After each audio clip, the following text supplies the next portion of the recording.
This is a Reconstructionist radio production. Please visit garynorth.com/free books to download this book in PDF. The title of this book is That You May Prosper, Dominion by Covenant by Ray R. Sutton. Copyright 1987, Institute for Christian Economics, Tyler, Texas. Introduction. A young Israelite king was sitting on his throne one day. He may have been bored, he may have been worried, but he decided to spend his day counting all the money that had come into the treasury. In those times, the money was kept in the temple, so he sent a messenger to perform the task. When the messenger arrived, he and a priest began to calculate the king's wealth. As they moved the great chests of gold back and forth, the king's messengers found a strange object. He found something resembling a time capsule. The messenger called the priest. Slowly they unrolled the ancient manuscript found inside. In it was a message from their ancestors. Both knew immediately what had been found. They wept as their eyes raced through the document, reading of a time gone by that obligated them to greatness. The king had to be told. The priest was selected to take the document to him. At first he walked, then he ran. The guards outside the king's palace were instructed to move out of the way, for he had a message from the past. Running into the king's court and interrupting the proceedings, the priest bowed and held the document up to the king. Reaching out, the teenager clasped the manuscript in his hand. He stood frozen like a statue for what seemed like time without an end. Everyone in this great court, covered with gold, silver, and precious jewels, waited speechlessly to see what the king was going to do. Then he looked up. But his eyes did not meet the numbered faces encircling him. They stretched up to the heavens. Then he cried out before all the court, "God, forgive me and my people." He tore his clothes and he fell on his face, pleading for God's mercy. What had happened? King Josiah had discovered the Book of the Covenant. 2 Kings chapter 22, verse 8 and following. What was it? Judging by Josiah's response to this book, 2 Kings chapter 22, verse 3, verse 13, 2 Chronicles chapter 34, verses 3 through 8, it was the book of Deuteronomy, itself the summary of the covenant. Deuteronomy is the second giving of the law. Deutero equals twice, plus nami equals law, stated in the form of a covenant. He read, "So keep the words of this covenant to do them, that you may prosper in all that you do." Deuteronomy chapter 29, verse 8. Josiah, however, did not stop at the reading of the covenant. He reinstituted it and brought about great reform in his society. Only then could he begin to challenge his culture. Only then could he reestablish the dominion of the Lord. Only then could he truly prosper. For his commitment to God's law, God identified Josiah as the greatest king in the history of Israel, not David and not Solomon. And before him there was no king like him who turned to the Lord with all his heart and with all his soul and with all his might, according to the law of Moses, nor did any like him arise after him. 2 Kings chapter 23, verse 25. Rediscovering Our Biblical Roots. That You May Prosper is a book about the covenant, what it is and how it works. It is designed to help create what happened in Josiah's day. Like his time, covenant has been forgotten. Unlike his day, it has not yet been rediscovered. Yes, a lot of Christians talk covenant and talk accountability, but the doctrine simply has not been discussed in terms of what the Bible actually teaches. Covenant is the answer at a time when we stand at the threshold of the death of a culture. In the late 1960s, I began to read Francis Schaeffer. He came to a conservative cemetery in my hometown. I will never forget the day I heard him. I will never forget a statement he made that has kept ringing in my ears for nearly the last 20 years. He said, "We are at the end of Christian civilization, and therefore we are at the end of civilization." Many would not agree with the premise of his comment, but how many would really contest that we are at the end of a culture? Most people sense it. Most Christians know it. Most secular intellectuals won't deny it. And I think the general populace would not hesitate to admit that the Christian mores that undergirded this culture for the last 200 years are all but gone. No doubt many would applaud this decline, but Christians are left asking, how do we recover our biblical roots? Unfortunately, I don't hear a clear solution coming from any sector. Some say evangelism, many say small groups, a few say liturgy, others cry for political action. Certainly all of these have their proper place, but when are we going to look at the Bible for a model? When are we going to say, does the Bible tell of a time like ours when biblical influence was lost and then rediscovered? When are we going to look to see how they, the people of the Holy Scriptures, did it? I believe the Bible tells of a time such as that. The Bible really does have the answer, and the solution is right in front of our noses. It is the covenant, and Josiah's experience tells the story. Our forefathers knew the story. It's time we remember what they knew. Our biblical heritage. We should never forget the covenant was the single most important theological idea in early America. Not only the Puritans, but virtually all Protestants came to the New World with this concept at the center of their theology and practice. Congregationalists, Presbyterians, Anglicans, Continental Reformed groups, and Independents were children of the Reformation. Federal theology, as covenant thinking had been called on the continent, had taken root at the time of the Middle Ages. In many ways, the dawnings of the Reformation was a revival of this ancient theology. Slowly it seeped into European and British cultures, but not deep or fast enough. When these diverse yet similar Protestant groups came to America, they implemented what many Europeans had wanted for centuries. Their rationale for applying the covenant was simple: the members of the Godhead related by covenant. Since heaven is a model for earth, as the Lord's Prayer says, "Thy kingdom come, thy will be done, on earth as it is in heaven," Matthew chapter 6, verse 10, man is supposed to organize all of his life according to the same structure. People from England and the continent were ready for this kind of society. They came to the New World because it offered what they had never been able to find in Europe, a society based not on status but contract. Their theology mandated it, and they acted on it. The idea of a society based on the theology of the Reformation quickly spread through their literature. These were people with a religion of the book, the Bible, and consequently they were heavily involved in the printed word. Because of this, the covenant idea probably became so pervasive. Two groups of note are the Puritans and the Anglicans. The Puritans produced thousands of sermons, books, and tracts. The covenant theme occurs often. One of the first books ever published in America was a book on the covenant, the Gospel Covenant, by Peter Bulkeley. Other works basically reflected the same point of view, but maybe their greatest influence was expressed in their creeds. In whole or in part, these statements of faith found their way to many different religious groups in America and England. As covenant dominated their documents, the idea was able to cross denominational boundaries. The Anglicans were also quite influential in spreading covenant theology. Anyone who doubts the theological links between the Puritans and the Anglicans in 17th century colonial America should consult Perry Miller's essay on Religion and Society in the Early Literature of Virginia. The Anglicans' commitment to good Christian literature was commensurate with their dedication to the thought of the Reformation. In 1695, Thomas Bray wrote Proposals for Encouraging Learning and Religion in the Foreign Plantations. What he really had in mind was books. The result was the Society for Promoting Christian Knowledge, SPCK, in 1699. The king gave them their charter. One of the greatest movements in the history of the church began. The SPCK disseminated a mountain of Christian literature in this part of the world. What kind of books? Mostly the print coming out of and influenced by the Reformation. Thus the Anglicans, like the Puritans, created a conduit through which federal theology poured into the New World. Christians in the West have forgotten this story. They have forgotten the covenant. Somehow they must rediscover it, but what in particular about the covenant shaped society? There were 5 key concepts. Key covenant concepts. First, the covenant taught a transcendent view of God. Not that he is distant, but that he is distinct from his creation. This distinction meant God is Lord over everything. Men are not imbued with deity. Consequently, no one man or sphere, family, church, or state, is allowed to have absolute power. Europe had been dominated at times by clans, ecclesiocracies, and monarchical dictators. The application of God's transcendence did not allow any of these to have total control. It brought about a true separation of institutional powers, all ruled directly by God. Second, the covenant taught a concept of authority, or hierarchy, based on representation. According to this system, people should be able to choose the kind of government over them. Once chosen, however, as long as the representatives met their duties, they were to be obeyed. Third, covenant meant a society based on ethics, particularly the laws of the Bible. The covenant involved ethics in the very stuff of grace itself. Peter Bulkeley said, "We must for our part assent unto the covenant, not only accepting the promise of it, but also submit to the duty required in it, or else there is no covenant established betwixt God and us. We must as well accept of the condition as of the promise, if we will be in covenant with God." These colonial Christians did not believe in works salvation, rather in a salvation that works. Miller remarks that their view of ethics included more than individual honesty and charity. It included participation in the corporate organization and the regulation of men in the body politic. Men were judged, in other words, on the basis of behavior, no matter what their status. This gave good people a true chance to have upward mobility, something they could have never had as readily in the old world. Fourth, the covenant implemented a system of sanctions based on an oath.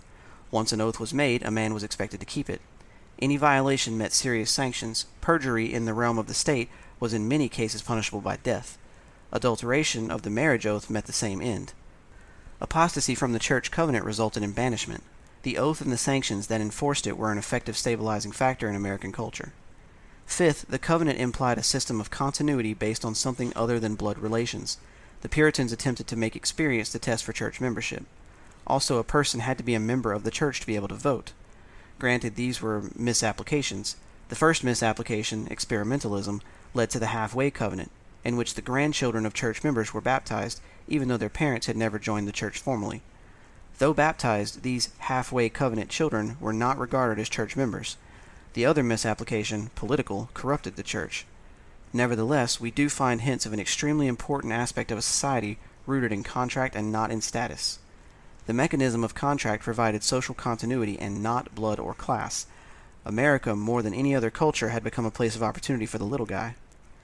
These seminal ideas of the covenant shaped American society. They created the strongest nation in the history of man. As they have diminished, so has every sphere: family, church, and state. A brief overview of these institutions in light of our 5 basic concepts demonstrates what the loss of covenant has done to modern society. First, God is transcendent. He directly relates to each sphere of society. Family, church, and state are not stacked on top of each other. The family does not have to go through the state nor the church to get to God. This gives the family institution a sacred character. No longer is the family viewed this way. The state has crippled its God-given powers. A civil judge once said, "Whilst marriage is often termed by text writers and in decisions of courts a civil contract, it is something more than a mere contract. It is an institution." By this he meant that the family is a covenant. But the state does not believe this way anymore. The family is under attack from the state and society at large. Who can doubt the family's loss of sacredness? Now other gods rule it. Second, as for authority, most families are not sure who's in charge. There was a time when the father was the head of the house. Everyone knew it, everyone acknowledged it.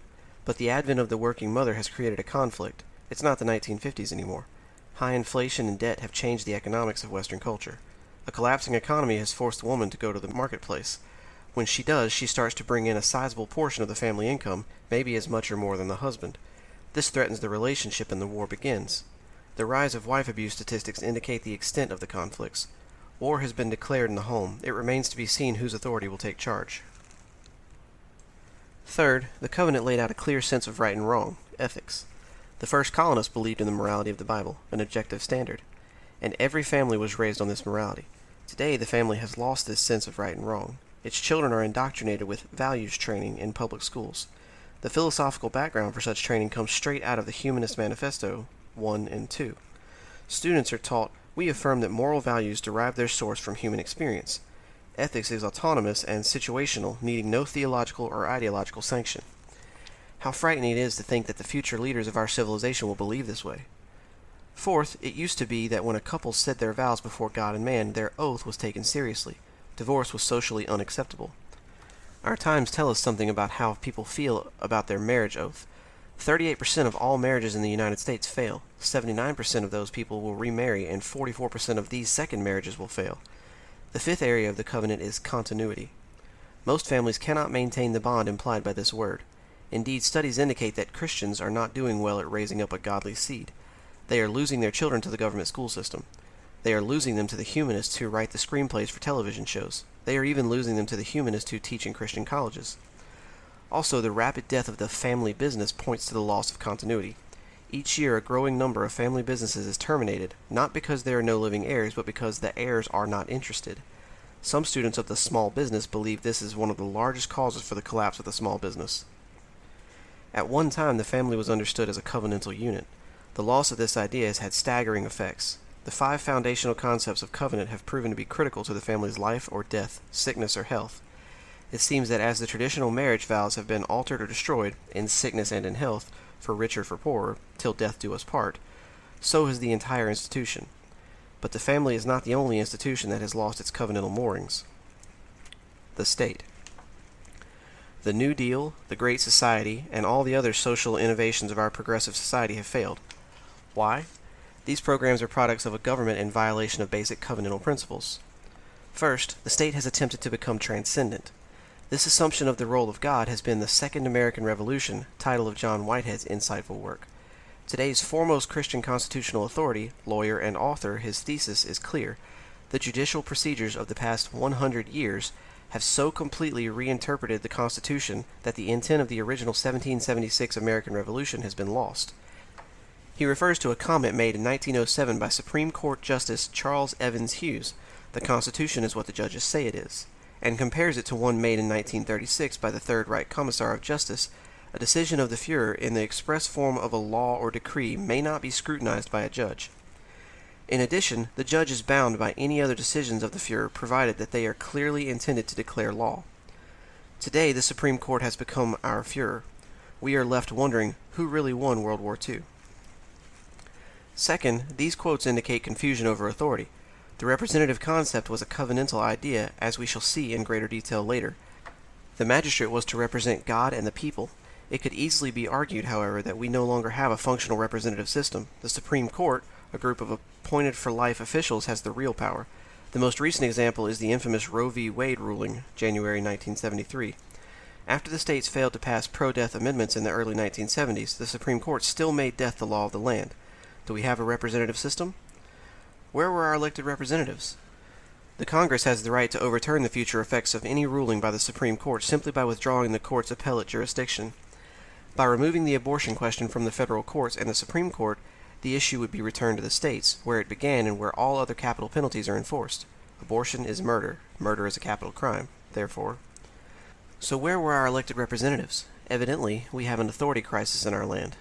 Third, America was originally built on a clear sense of right and wrong. There was fixity of law or ethics. Not so any longer. Whitehead explains this loss of fixity of law and absolutes above men in the following comment. Justice Hughes' statement, quoted above, was representative of a clear break with the American legal past. His view of law deviates from the American concept of constitutionalism, limited government under the rule of law. This concept was laid down in the colonial documents, including both the Declaration of Independence and the United States Constitution. But in its adoption of the English common law, which applied acceptable biblical principles in judicial decisions, the Constitution was acknowledging that a system of absolutes exists upon which government and law can be founded.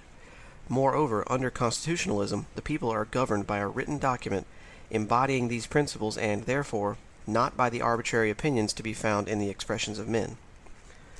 Fourth, the concept of oath has been almost completely destroyed by attacks on the use of the Bible to administer it. If men do not swear by God, there is nothing transcendent to enforce the oath. There are no real sanctions, so we are left asking, where is social justice in our land? Crime is up. On the other hand, the state is slow to respond to the fears of the average American. Crime is high on everyone's list of American crises. It seems that one has to commit a multiple killing before the ancient law, an eye for an eye, is honored. On the other hand, some Americans are prepared to take matters into their own hands. More and more vigilante movies appear each year. Handgun sales are higher than ever. Self-defense courses are full. All sorts of protection devices are being installed. As one drives through the affluent yet barred-windowed sections of cities, perhaps he asks himself, who's really in prison in this society? No oath, no sanction, no justice. The innocent are captives to thugs in high places. Fifth, the state faces a huge crisis over the continuity question. It has to do with immigration laws. I have already mentioned that the Puritans attempted to get around a blood basis of continuity by only giving the vote to church members, and that they were unsuccessful. Even though they failed, however, they had the right idea. The vote should not be on the basis of blood, yet the way the Constitution was written hindered what the Puritans wanted. If a person is born in America, he will be allowed to vote at age 18. Blood, not covenant, actually forms political continuity in the U.S. It is not a question of citizenship. Birth should entitle one to this status. But authority to vote should have some covenantal qualifications. Someone can be born in the country but be totally at odds with the American system and yet have full voting privileges. This has always created a dilemma for preserving the ideals of the Founding Fathers. Again, we see that the decline of covenant thinking has changed a major institution. The state today is not the same as it was when our nation was established. To become a truly Christian civilization, it must return to the covenant.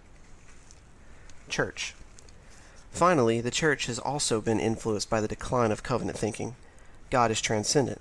Not only should he be Lord over the family and state, but certainly he should be recognized as such in the church. He is supposed to be the head of the church. When he is not, the church is left open to attack. The state becomes Lord of the church. Anyone who doubts the state's lordship should consider how many churches are 501c3 organizations. They have sought tax exemption, yet the law says such exemption is automatic for churches. In effect, they have gone to the state to ask for permission to exist. The implication: the church no longer takes instructions from the true head. It goes through an alternate priesthood, the IRS. The whole issue of authority has come into the church. Do church officers have any real authority? Does God hear them? Do the people hear them? I know of a church where it was discovered that one of the leaders was leading a double life. When he came to church, he was a good husband and a loving father. Meanwhile, he was leading the life of a gambler and adulterer across town. The pastor wanted to have the man removed. Members objected and instead removed the pastor. How about ethics in the church? Does the church know the difference between right and wrong? Probably not. For decades, a certain theology was taught that Christians are not supposed to obey the Ten Commandments. The thinking goes, that's in the Old Testament. God was one way in the Old and another in the New. I'm not under law but grace. Now, after so many years of this kind of thinking and preaching, Christians do not know how to live. Take a look at the number of large churches in your town that are involved in the pro-life movement. This issue should be fairly clear-cut. Killing babies is wrong, right? I imagine that your town is like all the rest. The big churches are not interested in the pro-life issue. They will not take a stand because it is too controversial. They are not motivated to take a stand because they do not know right from wrong. They really do not believe abortion is murder. If they did, they would call for the death penalty for abortionists and abortion-seeking mothers. How else is murder to be treated in Old and New Testaments? Romans chapter 1, verses 29 through 32. Now we come to the areas of the oath and sanction in the church. Church membership is serious. Most churches require some sort of membership commitment and/or vows, but the real test of the oath of allegiance to the church is discipline. Just mention the word and no one knows what you are talking about. Jesus taught that some may have to be put out of the church. Matthew chapter 18, verses 15 through 18. When was the last time you heard of a church doing such a thing? Is this because everyone in the pew or pulpit is so good? Hardly. Recently in Oklahoma, a woman was excommunicated for adultery. As a matter of fact, she committed adultery with the mayor of the city. Her behavior scandalized the gospel of Jesus Christ. She could have been forgiven, of course, but she did not want repentance. She wanted to live in open sin and have all the benefits of a member in good standing. The church cast her out. She sued the church and won. The state upheld her violation of a sacred oath to the church. Finally, continuity has also been a concern in the church. The church has faced the problem of maintaining continuity of belief in the midst of diverse religious opinions. Most churches give voting privileges to anyone who can commune. But since not everyone who communes believes the same way, yet all adult members have the power to vote, the church tends to drift toward the lowest common doctrinal denominator. I have heard of a church where a group of Masons joined. They brought in many of their friends. Eventually they controlled the vote and voted to shut the church down. It was turned into a Masonic lodge. Even if this is not true, it is certainly possible. The solution is to separate voting from communing privileges. Most churches, however, are not willing to take this kind of action. So the church, along with the other two institutions, has declined. The great concepts of the covenant have slowly been set aside. If they are to be redeemed, covenant is the answer. But if we do not answer what it is and how it works, we will not be able to restore our world. Like King Josiah, we have to discover, understand, and implement it. And how we need to find the covenant. Just go to a Christian bookstore and ask for a book on the covenant. I dare say that you could probably find one sooner in a secular bookstore. We are a generation that has lost the covenant. We do not know what it is, we do not understand it, and we certainly do not know how it works. Ironically, this is the single most important biblical concept in the history of our civilization. We have lost the most valuable information that has contributed to our national and personal success. This brings me to the main concern of that you may prosper. The covenant's structure. How do we discover the covenant? We have to be convinced that it is the central organizing principle of the Bible. The only way to come to this conclusion is to understand the covenant itself. If we do not know what a covenant consists of, we will never be able to see it in all the segments of the Bible. Then, after we know the meaning of a covenant, we can consider how it works. So, that you may prosper has two parts, covenant and dominion. My primary purpose in the covenant section is to define the covenant. The book of Deuteronomy is a model, a place where all of its parts can clearly be seen. Deuteronomy is to the covenant what Romans is to systematic theology. But how do we know Deuteronomy is a covenant? Moses says, "He declared to you his covenant, which he commanded you to perform, that is, the Ten Commandments," words. Deuteronomy chapter 4, verse 13. Deuteronomy is the second giving of the Ten Commandments, a new covenant, so to speak. Moses says of the book as a whole, "Keep the words of this covenant to do them, that you may prosper in all that you do." Deuteronomy chapter 29, verse 9. Deuteronomy is definitely a covenant document. Significantly, scholarship of the last few decades has uncovered the similarity between Deuteronomy and other ancient Near Eastern covenant treaties, usually called suzerainty treaties, Hittite, 16th through 13th centuries BC, and Assyrian, 8th through 7th centuries BC. Suzerains were ancient kings who imposed their covenant treaties on lesser kings called vassals. The structure of these treaty documents is not identical to Deuteronomy, but close enough to help us better understand its structure. Suzerainty covenants had 6 parts. Suzerainty covenants. 1. The preamble. Like an introduction, it declared who the suzerain king was as well as his great power. 2. The historical prologue. A historical summary of the suzerain's rule. In short, the one who controls history is Lord and demands complete submission. 3. Stipulations. These were the specific laws of conquest to be observed, the stipulations being the very means of dominion.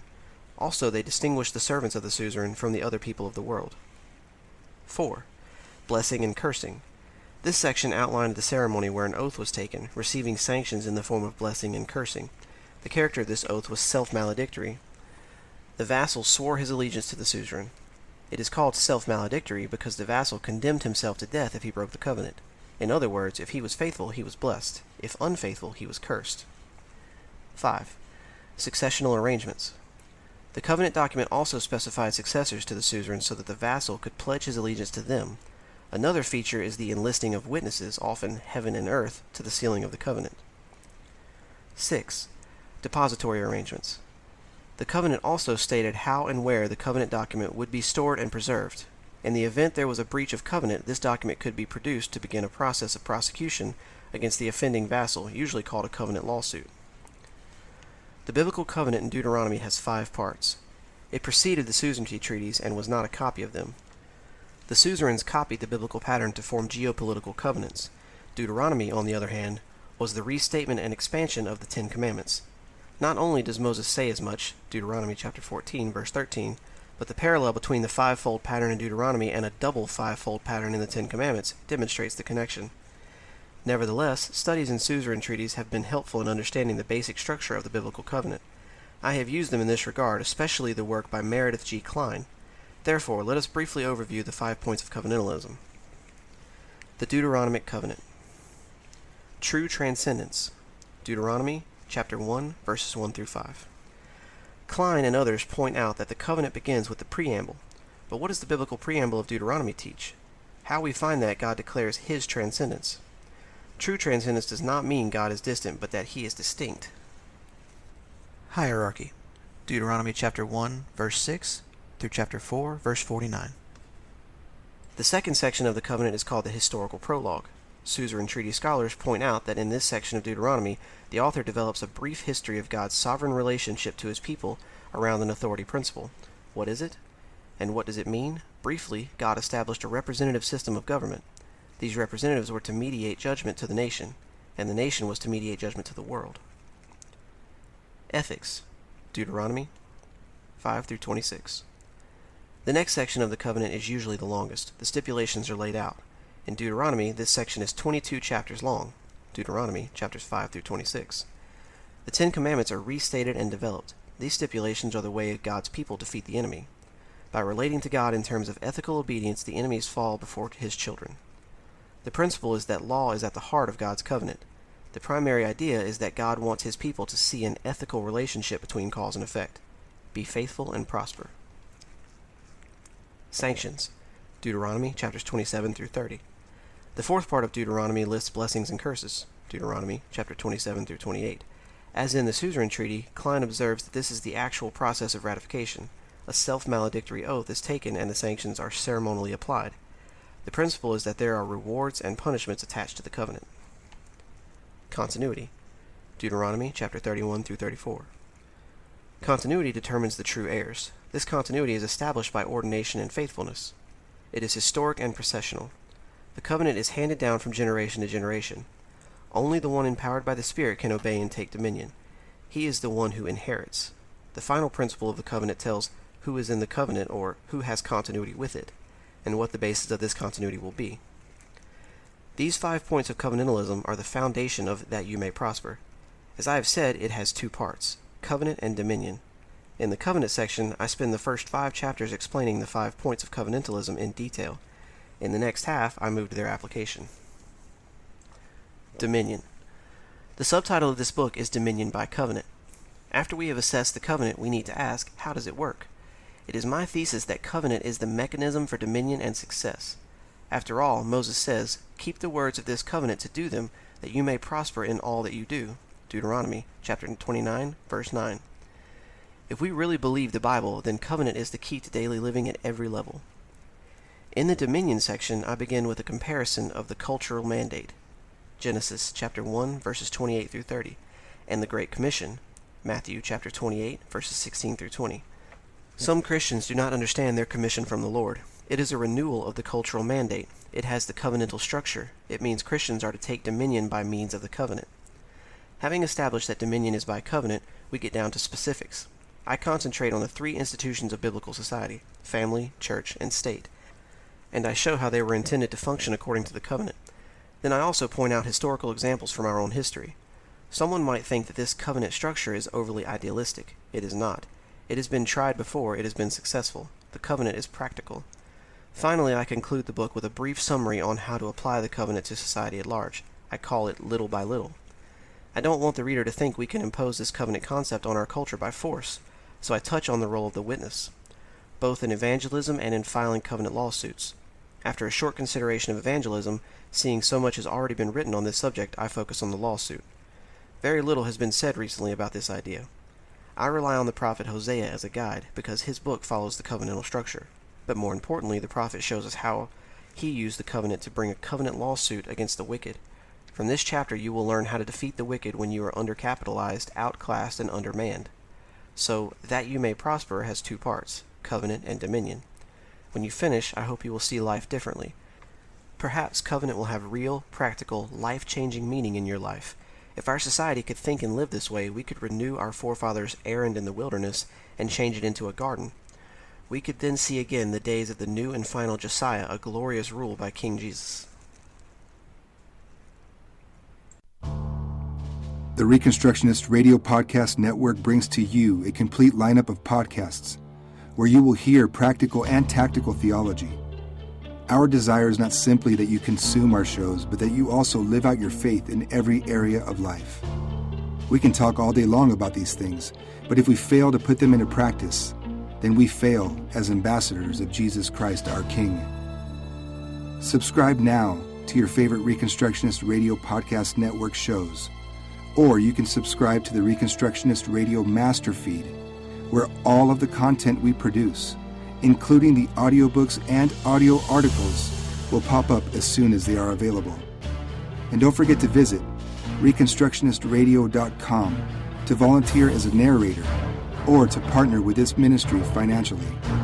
May the Holy Spirit stir you into action for Christ and His kingdom.